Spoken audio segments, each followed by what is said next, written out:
નમસ્કાર મિત્રો, ઓસમ ગણેશ ચેનલમાં આપ સૌ મિત્રોનું હાર્દિક સ્વાગત છે। જો તમે પાટણવા ગામના વતની હો તો આ વિડીયો ખાસ તમારા માટે છે, કારણ કે આજે હું તમને એક એવા મંદિરની મુલાકાત લેવા માટે જઈ રહ્યો છું કે જ્યાં એક સંત મહાત્માએ લગભગ 40થી વધારે વર્ષ સુધી પાટણવા ગામના સીમાડે રહીને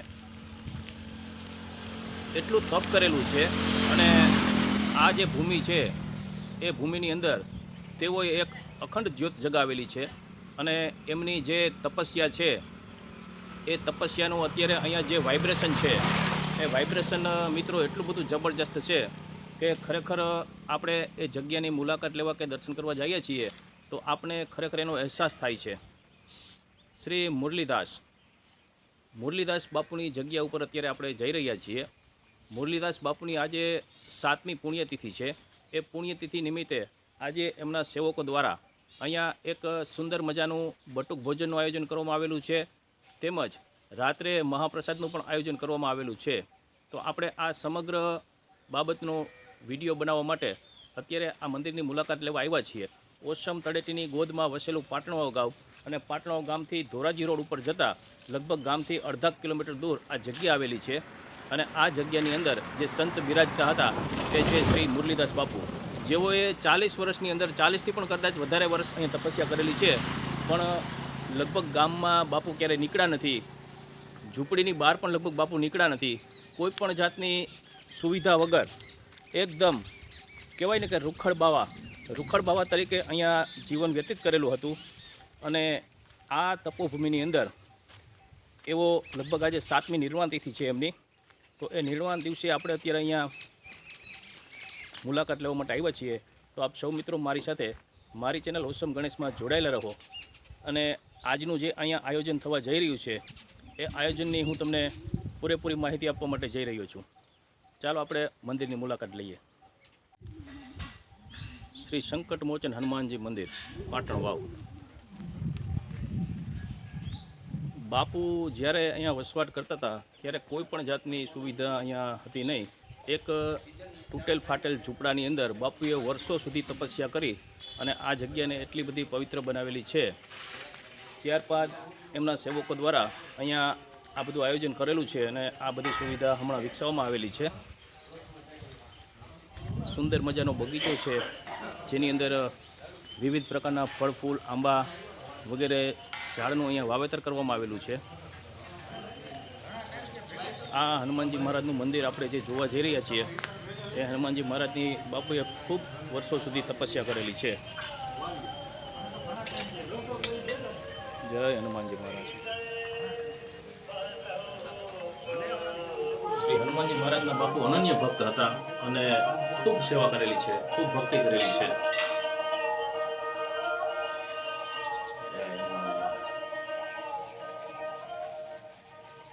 શ્રી સંકટમોચન હનુમાનજી મહારાજ અહીંયા બિરાજમાન છે।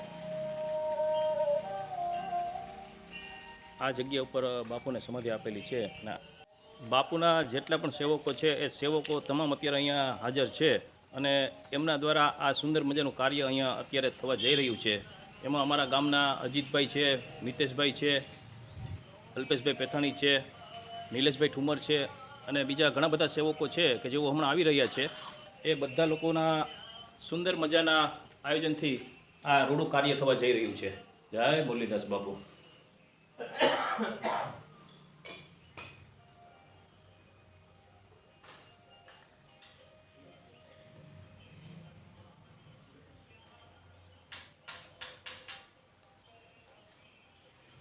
શ્રી મુરલીદાસ ગુરુ શ્રી 108 ઓમકારદાસજી લક્ષ્મણ ટેકરી જુનાગઢ।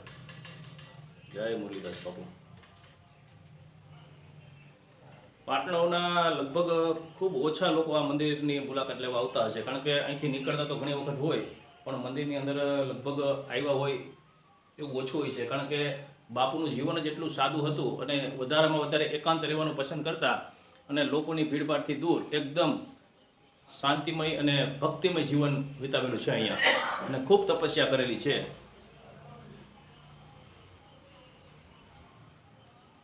તો મિત્રો, તમે જ્યારે પણ અહીંથી નીકળો તો અચૂક એક વખત આ મંદિરની મુલાકાત લેશો અને અહીંયા બિરાજમાન શ્રી સંકટમોચન હનુમાનજી મહારાજના દર્શનનો પણ લાભ મેળવશો. ઉપર શ્રી માત્રી માતાજીનું મંદિર અહીંથી દેખાઈ રહ્યું છે. આ બાજુ ટપકેશ્વર મહાદેવ, આ બાજુ ખોડિયાર માતાજીનું મંદિર અને પાછળ ભીમનાથ મહાદેવનું મંદિર. તો આ ઓસમ પર્વતની તળેટી અંદર વસેલું આ જે બાપુનો મઢ છે કે જે જગ્યા છે એ ખરેખર એક અલૌકિક જગ્યા છે. અને અહીંનું વાઇબ્રેશન છે મિત્રો એ એટલું બધું જબરજસ્ત છે કે અહીંયા આવ્યા પછી તમારા કોઈ પણ જાતના મનની અંદર આધિ વ્યાધિ ઉપાધિ આ તમામ વસ્તુનો અહીંયા નાશ થાય છે અને એક પરમ શાંતિનો અહેસાસ અહીંયા જોવા મળી રહ્યો છે. જય હનુમાનજી મહારાજ.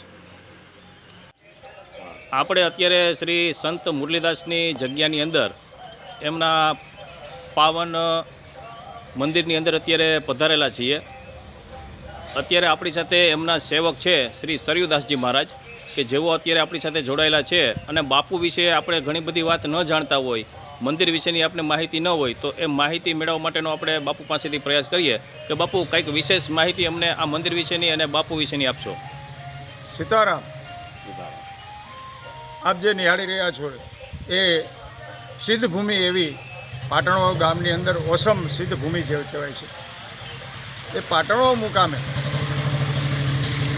એ સિદ્ધભૂમિની અંદર તળેટીની અંદર એક સંકટમોચન હનુમાનજી મહારાજનું મંદિર આવેલું જે મુરલીદાસ બાપુની મઢી તરીકે ઓળખાય છે. એ મુરલીદાસ બાપુ કે જેણે એ ભૂમિ તપોભૂમિની અંદર સંપૂર્ણ 60 વર્ષનું પોતાનું તપ આપેલું છે.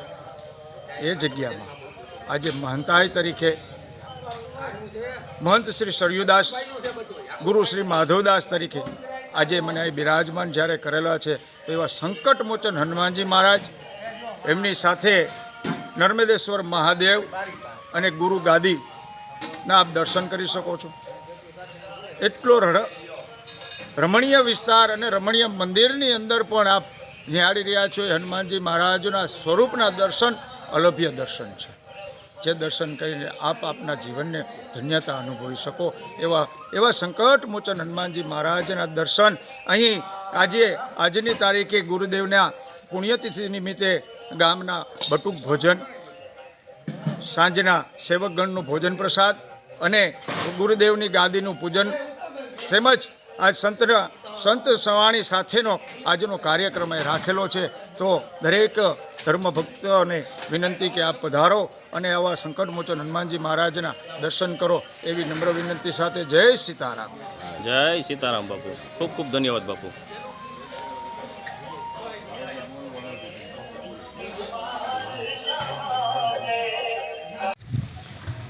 પૂજ્ય શ્રી બાપુની નિર્વાણ તિથિ નિમિત્તે જ્યારે બાળકોને બટુક ભોજન અને સાંજે મહાપ્રસાદનું આયોજન કરેલું છે, તેની સાથે સાથે મૂંગા પશુઓ માટે અને ગામની અંદર જેટલી પણ ગાયો છે એ ગાયોને પણ અત્યારે નિરણ કરવામાં આવી રહી છે. એમના માટે પણ લીલો ઘાસચારો અહીંયા ગોંદરાની અંદર અત્યારે ગાયોને ખવડાવવામાં આવી રહ્યો છે. આ સેવા પણ પૂજ્ય બાપુની પુણ્યતિથિ નિમિત્તે રાખવામાં આવેલી છે. મૂંગા પશુઓની પણ સેવા કરવામાં આવી રહી છે. જય ગાય માતા. ચંદનમ વંદે વિષ્ણુ નમામિ અભિલંગ ગલાલમ ચ સ્વામે બધું અભિલ ગલાલ કંકુ બધું એક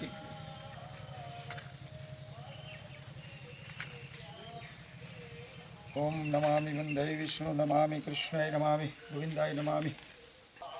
બધા તમે એક એક પુષ્પ બધા લઈને ઉપર આવો ભગત પુષ્પ ચડાવી આવો કાકા. હવે ઓલો દીવો કરતો આઈ મગર આપી દો છે. આવી જા શુદ્ધ જલ સ્નાનમ સમર્પયામિ. ગંગા જમુના સરસ્વતી નર્મદા ગોદાવરી કાવેરી શુદ્ધ જલ સ્નાનમ સમર્પયામિ. ચંદનમ સુવામે ઓમ કંસનાય નમામિ. ચાંદલો કરો.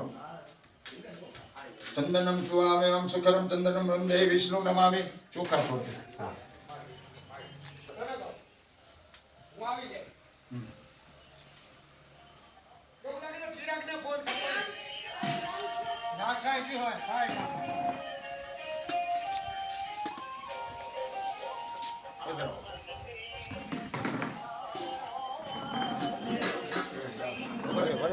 તમે હતું ભાઈ ત્યાં દાદા ત્યાં જળ લેતા જજો બધી જગ્યાએ અહીંનું જળ આવી ગયું છે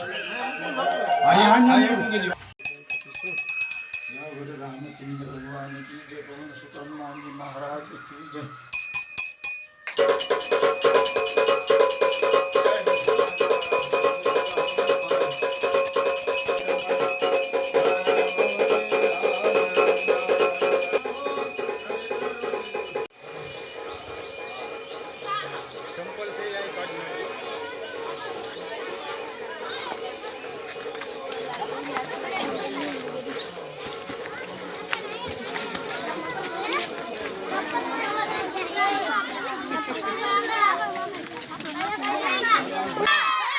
સીતારામ સીતારામ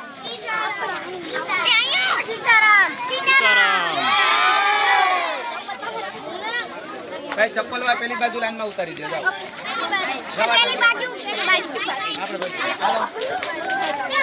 હાલો હાલો હાલો ચપ્પલ વાળા લાઈનમાં ઉતારી દો બધા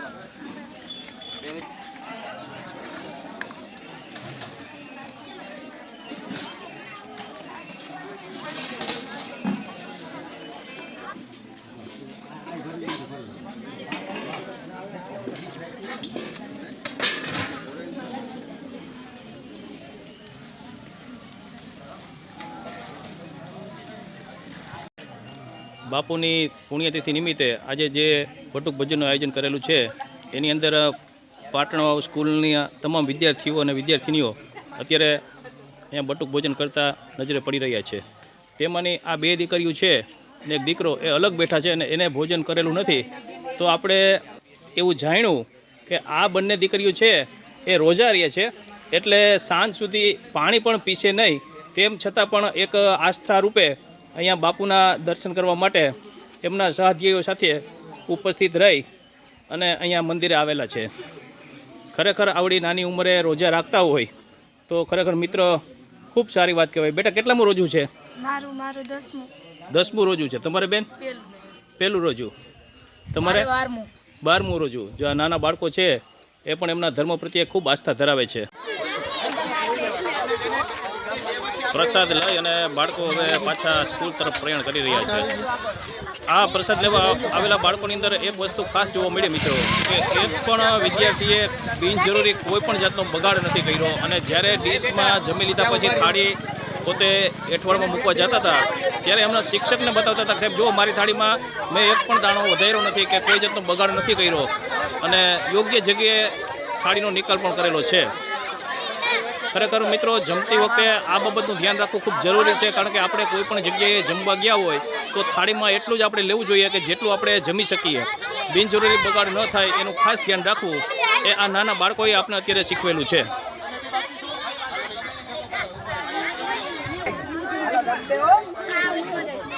દરેક વિદ્યાર્થીઓને ભેટ સ્વરૂપે બાપુ દ્વારા એક રોકડ રકમ અત્યારે આપવામાં આવી રહી છે. આગળ તારા બીજા 10 જો એ ઓલાને સિંગલ મારે સીતારામ સીતારામ. લેવાના ઠીક છે ને? હવે એક કોઈ ચાલ છે.